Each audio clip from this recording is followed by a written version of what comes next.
যদি এই যুদ্ধে আমরা বিজয় করতে পারি, বিজয় অর্জন করতে পারি, তাহলে বৈষম্য থাকবে না, মানুষ শান্তি পাবে, মুক্তি পাবে, নিরাপত্তা পাবে, জুলুম অত্যাচার বন্ধ হবে, আমার মা বোনেরা ধর্ষিত হবে না, কোন দোকানদারকে চাঁদা দিতে হবে না, রাস্তার মধ্যে ড্রাইভাররা গাড়ি চালাবে, অত্যাচারের শিকার হবে না, কোন শ্রমিকদেরকে অধিকার আদায়ের জন্য রাস্তায় নামতে হবে না, যে অধিকার থাকবে ঋষি, কামার, মজদুর, জেলে, তাঁতি, কুমার, সমস্ত মানুষের অধিকার প্রতিষ্ঠিত হবে, মানুষ শান্তিতে বসবাস করতে পারবে, ঘরের দরজা খুলে মানুষ ঘুমাবে, প্রত্যেকটা মানুষের অধিকার প্রাপ্তি তার দাঁড়ে দাঁড়ে পুষবে। আমরা ঐক্যবদ্ধ ভাবে দেশকে গড়ব, এদেশে কোনো মানুষ কাউকে কেউ হিংসা করবে না, অত্যাচারিত হবে না, কোন যুবক কাউকে খুন করবে না, রাজনৈতিক প্রতিহিংসায় কোন মানুষ মারা যাবে না, কোন মায়ের বুক আর খালি হবে না, কোন বাচ্চার এতিম হবে না, আমার কোন বোন বিধবা হবে না, ধুকে তো কোনো মানুষ মরবে না। এর জন্য আমরা আন্দোলন করেছিলাম, সংগ্রাম করেছিলাম। রাজনৈতিক সূচনা কেন হয়েছিল? সক্রেটিস ঈসাই 550 বছর আগে এই ডেমোক্রেসি, এই ডেমোক্রেসির মূল তথ্যটা কি, ভিত্তিটা কি? আপনি কি জানেন ডেমোক্রেসি কি জিনিস?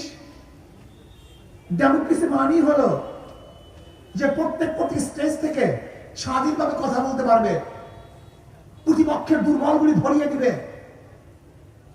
তারা চর্চা করবে দেশ নিয়ে, স্বাধীনতা থাকবে, বাক শক্তি স্বাধীনতা থাকবে, লিখনির স্বাধীনতা থাকবে, কথা বলার স্বাধীনতা থাকবে, অধিকার থাকবে মানুষের কথা বলার, প্রত্যেকের ভুল ধরাধরি থাকবে, সুন্দর মতো আলোচনা করবে। কিন্তু আমরা কি দেখলাম? না, বাক শক্তিকে রুদ্ধ করা হচ্ছে, গলা টিপে মানুষকে মারা হচ্ছে, খুন খারাপি ধর্ষণ চলতেছে। এর জন্য আন্দোলন করেছিলাম। হ্যাঁ, তোমরা কোথায় ছিল বাবা? তুমি দেখো নাই সেই 5 তারিখে আগস্টের 4-3 সে আগস্টের বিপ্লবের মধ্যে আমরা সামনের কাতারে ছিলাম। তুমি কি দেখেছো? বুলেটের সামনে আমরা ছিলাম, তোমরা কোথায় ছিলাম? আজকে যে লিডাররা বড় বড় কথা বলেন, কোথায় ছিলেন আপনি বলুন? আপনি ছিলেন এসির মধ্যে, আর আমরা ছিলাম বুলেটের সামনে।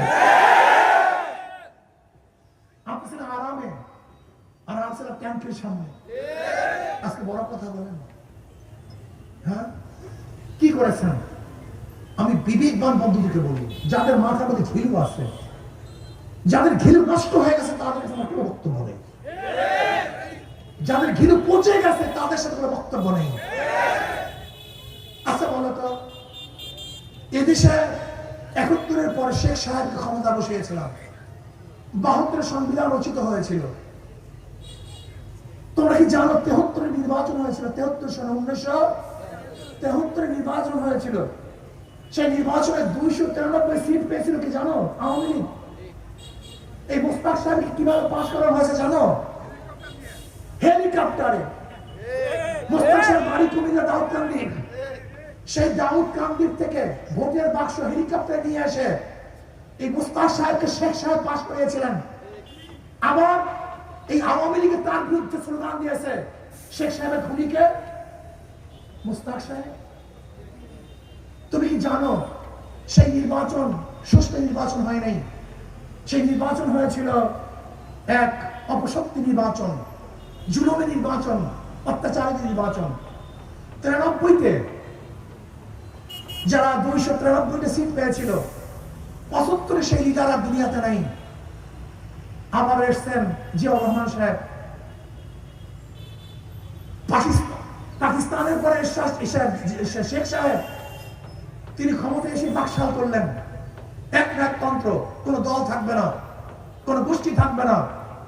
জিয়াউর রহমান সাহেব বহু দলীয় গণতন্ত্র সৃষ্টি করলেন, থাকবে না। এর জন্য জিয়াউর রহমান সাহেব সবাইকে নিয়ে রাষ্ট্র গড়ার জন্য তেনার সরকারের, জিয়াউর রহমান সাহেব প্রেসিডেন্ট, তার প্রাইম মিনিস্টার কে ছিল? শাহ আজিজুর রহমান। এই তো জানেন। জিয়াউর রহমান ছিলেন প্রেসিডেন্ট, শাহ আজিজুর রহমান ছিলেন প্রধানমন্ত্রী। আপনি কি জানেন আজিজুর রহমান সাহেবকে?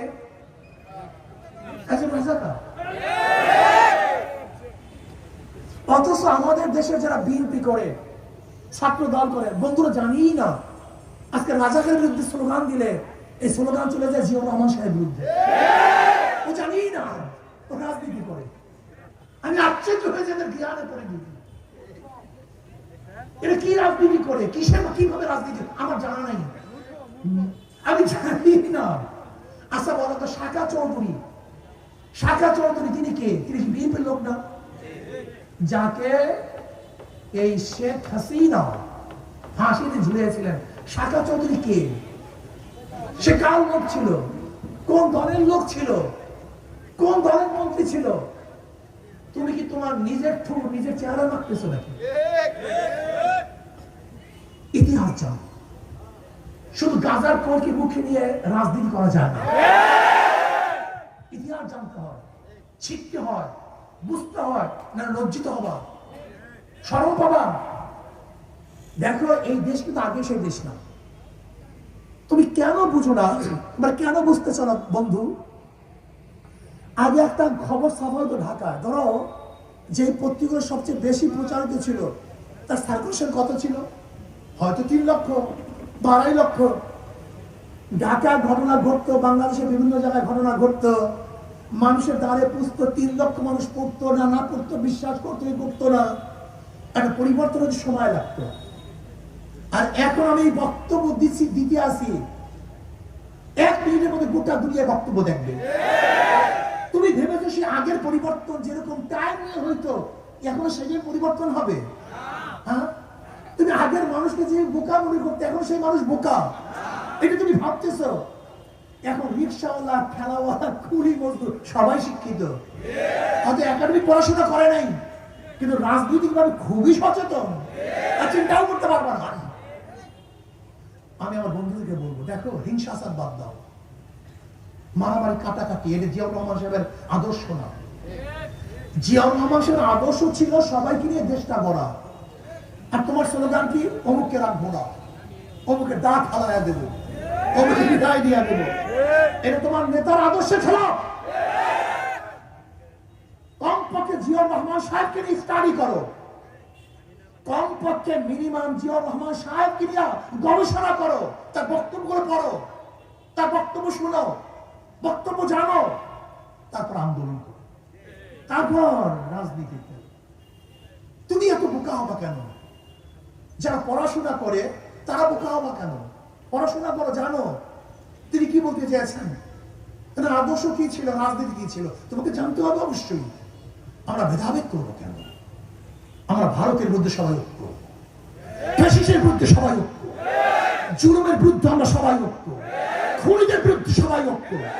এই দেশকে গঠন করার জন্য আমরা সবাই ঐক্যবদ্ধভাবে কাজ করি, এটি হওয়া উচিত। বেশ ভালো কথা, জিয়াউর রহমান সাহেব আদর্শবান ছিলেন, নীতিবান ছিলেন, মানুষ আবারও তাদেরকে ক্ষমতায় নিয়েছিল। 91-তে জিয়াউর রহমান সাহেবের আদর্শের কারণেই মানুষ বিএনপিকে ক্ষমতায় নিয়েছিল, কথা ঠিক না? 91 থেকে 96 পর্যন্ত বিএনপি ক্ষমতায় ছিল, কিন্তু 96-তে ক্ষমতা আসতে পারেন নাই কেন? ফের মানলেন কেন? আবার কেন আন্দোলন করা হয়েছিল? এই মাত্র আমি বললাম যে 1973 সালে নির্বাচনে 293 সিট পেয়েছিল।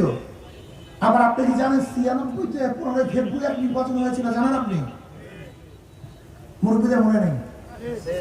1996 সনে 15 ফেব্রুয়ারি একটা নির্বাচন হয়েছিল, জানো তুমি? একক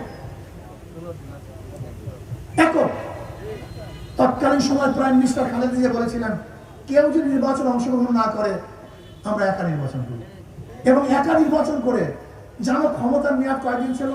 মাত্র 16 দিন। 16 দিন পরে আবার সে বিদায় হলেন। খুব ভালো ইতিহাস জানো। আবার কে আসছে? শেখ সাহেবের কন্যা। মানুষ ভেবেছে যে শেখ সাহেবের কন্যা কিন্তু আবারও ক্ষমতায় বসায় তওবা তিল্লা করছে, তসবিহ ধরছে, ঘুমটা মারছে, পর্দা করছে, তাহাজ্জুদ করছে। যদি এবার তাকে ক্ষমতায় বসায় তাহলে হয়তো বা দেশ ভালো হবে। 96-তে তাকে ক্ষমতায় বসালাম, আবার 2001-এ মানুষ তাকে ভোট দেয় নাই কেন? আবারও নিয়ে আসছি কাকে? ওই যে 91 থেকে 96 পর্যন্ত যে ফেল করছিল, পাশ করে না, কিন্তু কি করছে? তাকে আবার নিয়ে আসছে। মানুষ ভেবেছে একবার ফেল করছে, হয়তো বোঝে নাই, পারে নাই, আবারও ক্ষমতা নিয়ে আসলাম। আচ্ছা, 2001 থেকে 2006-এর মধ্যে কারবার শেষ, আবার আন্দোলন সংগ্রাম, চলে আসছে কে? মঈনুদ্দিন ফখরুদ্দিন। উভয় বলো, উভয় দৃঢ়বন্ধী, 2 থিওরি, উভয়কে হটাও। আচ্ছা, আপনি বলেন তো, যে ব্যক্তি 91 থেকে 96-তে ফেল করছে, আবার 2001 থেকে 2006 পর্যন্ত ফেল করছে, আগামী রেজাল্ট কি হবে? আপনি বলেন রেজাল্টটা কি হবে? না, পাস, এবার ফার্স্ট ক্লাস পাস করা, এবার ফার্স্ট ক্লাস ফার্স্ট হওয়া, ঠিক না? রাগ করিয়েন না। পারেন তো শুধু পেশি শক্তি ব্যবহার করতে, বুদ্ধি শক্তি ব্যবহার করেন। পেশি শক্তি দিয়ে সরকার থাকতে পারে না। শেখ হাসিনা পেশি শক্তি দিয়া ক্ষমতায় থাকতে পারে না। মেধা শক্তি লাগবে, বুদ্ধি শক্তি, আদর্শ শক্তি, নীতি শক্তি। আপনারা কেন ক্ষমতা দেখাতে চান না? আপনারা পেশি শক্তি ব্যবহার করবেন। বিএনপির এটা কাজ না। পেশি শক্তি ব্যবহার করে বিএনপির কাজ না। এটা জিয়াউর রহমানের আদর্শ না। আপনাদের জিয়াউর রহমানের আদর্শ মানেন না। হ্যাঁ, এই সময় আমি আসার সময় আমার বন্ধুরা বিহেভ করছে আমাকে, এই মিথ্যাবাদী যায়। ওখানে বিএনপি মিটিং চলছে, কি মিথ্যা বলছি বলেন? আমি একজন আপনার মুরব্বী, একজন যুবক, একজন ছাত্র, আমাকে যে বলেন যে মিথ্যুক যায়, বলেন কি মিথ্যা বলছি? জীবনে একটা মিথ্যা কি বলছি বলেন? আমাকে বলুন। আপনারা বলছেন হুজুর এই কথা বলছেন, আপনি কি বলছেন? বলছেন চাঁদা তুলে ফল তুলে চলে যাওয়ার মেয়ে, কথা তো আমার না। আমি বক্তব্য হিসেবে বলেছি, আমি এই কথা বলার সময় বলছি বাবা আমার এই কথা না। আমি বিএনপিকে বলছি যে এই কথা উঠতেছে, সতর্ক হন। যেরকম অপর মেয়ের ব্যাপারে যারা বন্ধু থাকে তারা বলে খবরদার আম্মা আপনার মেয়ের ব্যাপারে কিন্তু কথা উঠতেছে, সতর্ক হন। এটা সতর্ক করার জন্য আমার এই বক্তব্য না। আমি বারবার বলেছি বক্তব্য আমার না। যখন এই কথা বলছি যে আপনাদের বিরুদ্ধে কথা উঠতেছে, সতর্ক হন, আপনারা সতর্ক হন নাই, দোষটা কি আমার? আমারও দোষ দেন কেন? শোনেন, একটা কথা বলি, জামালপুরের মানুষ, আপনার লিডারদেরকে বলবেন যে তোমার রক্তের মধ্যে হারাম আছে কিনা। এটা আমরা চ্যালেঞ্জ দিয়ে বলবো, রক্তের মধ্যে এখন হারাম নাই, এখন হারাম নাই। আমার রক্তের মধ্যে হারাম নাই, আমার বাবার রক্তের মধ্যে হারাম নাই, আমার দাদার রক্তের মধ্যে হারাম নাই। আল্লাহ বলো তোমরা লিডাররা চ্যালেঞ্জ দাও, তাহলে চ্যালেঞ্জ দাও যে তোমার লিডারের মধ্যে হারাম নাই, তোমার বাবা লিডার তার লিডারের বাবার মধ্যে হারাম নাই, তার বাবার দাদার মধ্যে হারাম নাই। আমি চ্যালেঞ্জ দিয়ে স্টেজে বললাম সমস্ত ক্যামেরার সামনে, আলহামদুলিল্লাহ জানা সত্ত্বে রক্তের মধ্যে হারাম নাই, আমার বাবার রক্তের মধ্যে হারাম নাই, আমার দাদার রক্তের মধ্যে হারাম নাই।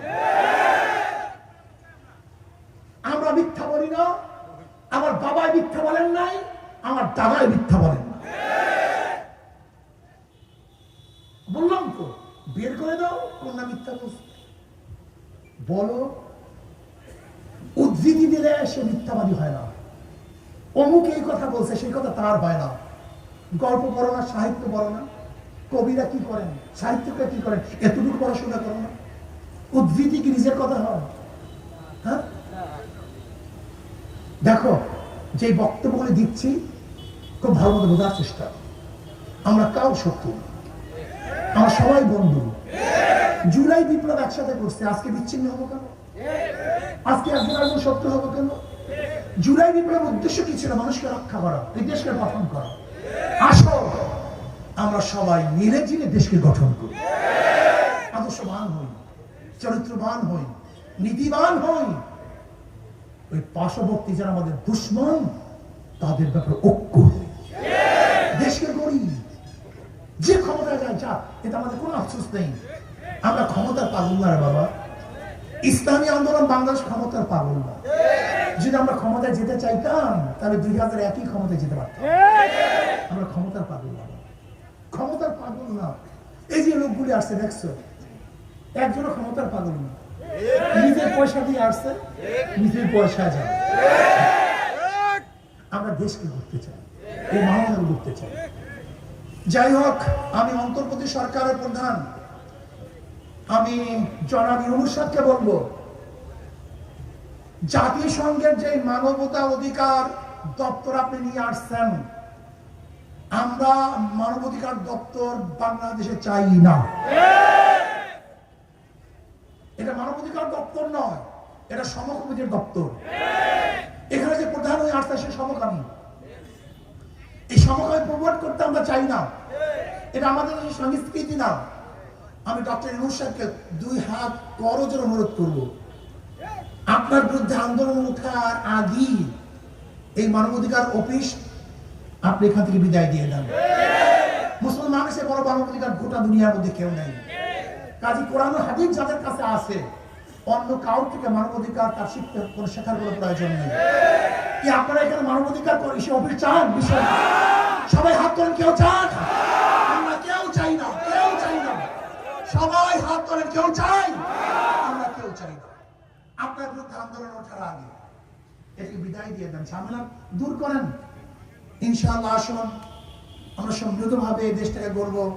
আমার শেষ কথা হলো এই, 2 নম্বর জমিতে 1 নম্বর ফসল হয় না, 9 নম্বর গাছে 1 নম্বর ফল হয় না, 2 নম্বর ছাত্রের কাছে 1 নম্বর, 2 নম্বর ওস্তাদের কাছে 1 নম্বর ছাত্র গঠন হয় না, 2 নম্বর নেতার কাছে দেশ কোনোদিন 1 নম্বর হতে পারে না, হতে।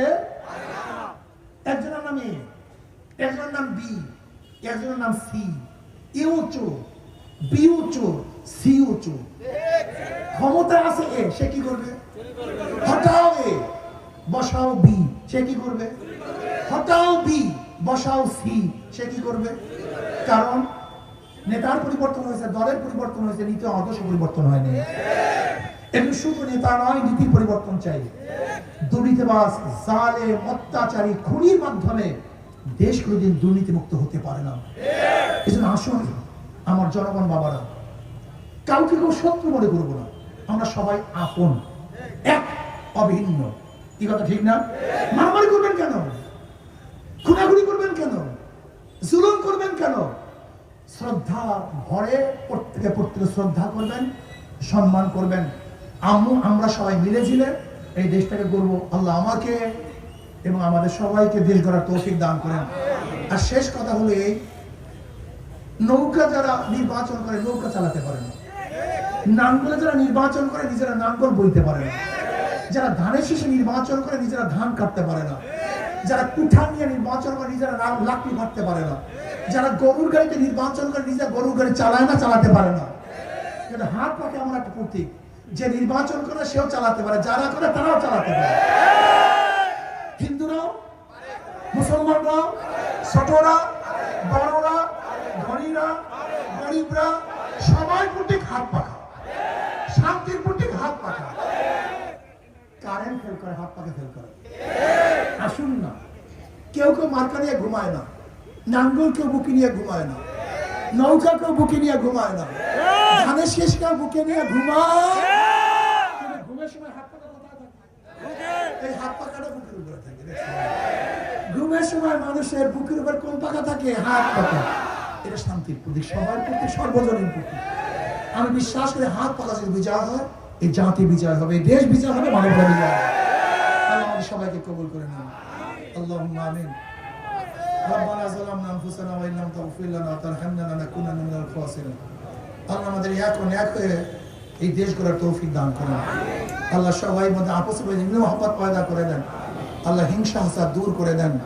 আল্লাহ সবাইকে কামিয়াব করে দেন। রব্বির হামহুমা কামা রব্বায়ানি সগীরা।